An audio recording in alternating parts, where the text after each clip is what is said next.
रहे हैं फौजी राजस्थान के इतिहास में बहुत ही कलंकित करने वाला काल रहा। अरे कौन दबा रहा मेरे को? परीक्षाओं में नकल माफियों का हावी होना, डमी कैंडिडेट का बैठना, राजस्थान पब्लिक सर्विस कमीशन के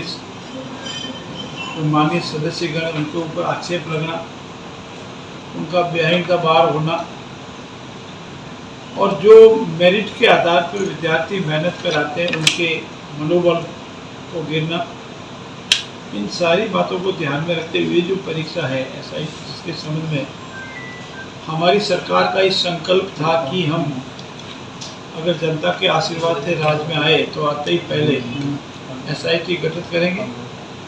और जिन्होंने गलत रास्ते अपनाए हैं उन पर कार्रवाई करेंगे।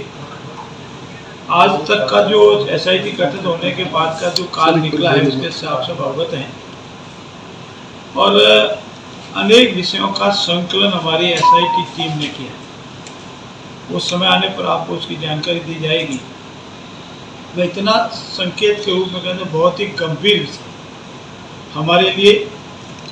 हमारे बेरोजगार नौजवानों के लिए और हमारी इसकी पब्लिक सर्विस कमीशन की या हमारे राजस्थान पब्लिक सर्विस कमीशन की जो हमारी साख थी, हमारी आरक्षण की जो साख थी उसको जो धब्बा लगा है उसको सबको ठीक करने के लिए माननीय मुख्यमंत्री जी ने SIT गठित की। इन्होंने बहुत मेहनत की, अनेक तथ्य निकाले, जिसकी हमको जानकारी नहीं वो तथ्य एकत्रित किए, जो पकड़े गए हैं नहीं पकड़े गए हैं, ऐसे अनेक विषय हैं। उस संबंध में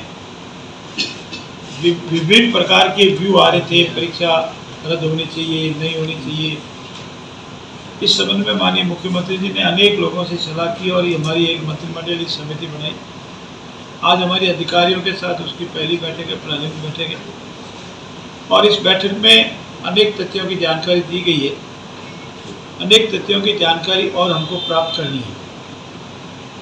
आगामी 10 तारीख को, आने वाली 10 तारीख को हमारी दोबारा बैठक होगी और इस संबंध में जो हमारे महत्वपूर्ण तथ्य चाहे SIT ने लाए हैं, हमारे पुलिस डिपार्टमेंट ने लाए हैं, होम डिपार्टमेंट लाए हैं, उनके आधार पर हम आगामी तथ्यात्मक और गुणात्मक विचार विमर्श के उपरांत करेंगे।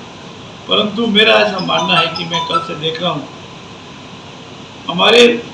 कांग्रेस के पेट में मरोड़े पड़ रहे हैं। एक तो वो अनगलत बयान कर रहे हैं और उनके कालखंड के दौरान जो इतनी विसंगति हुई, इसके कालखंड के दौरान हमारे राजस्थान में हमारे युवाओं की मनोबल जो गिरा और जो मेरिट में नहीं है वो मेरिट के आधार पर आए, ऐसी स्थिति में उनका जो कहना था कि क्यों नहीं परीक्षा रद्द कर देते हैं, क्यों नहीं ऐसा कर देते हैं, तो बड़े बड़े मगरमच्छ मछलियाँ पकड़ी, बड़े बड़े मगरमच्छ पकड़े, इंतजार करो और भी कोई अच्छा ही आएगा समाचार आपके पास और शीघ्र इसका हम निस्तारण करके सरकार को जो भी हमारी रिकमेंडेशन होगी वो भेजेंगे। आज तक तो हमारी प्राइमरी मीटिंग थी,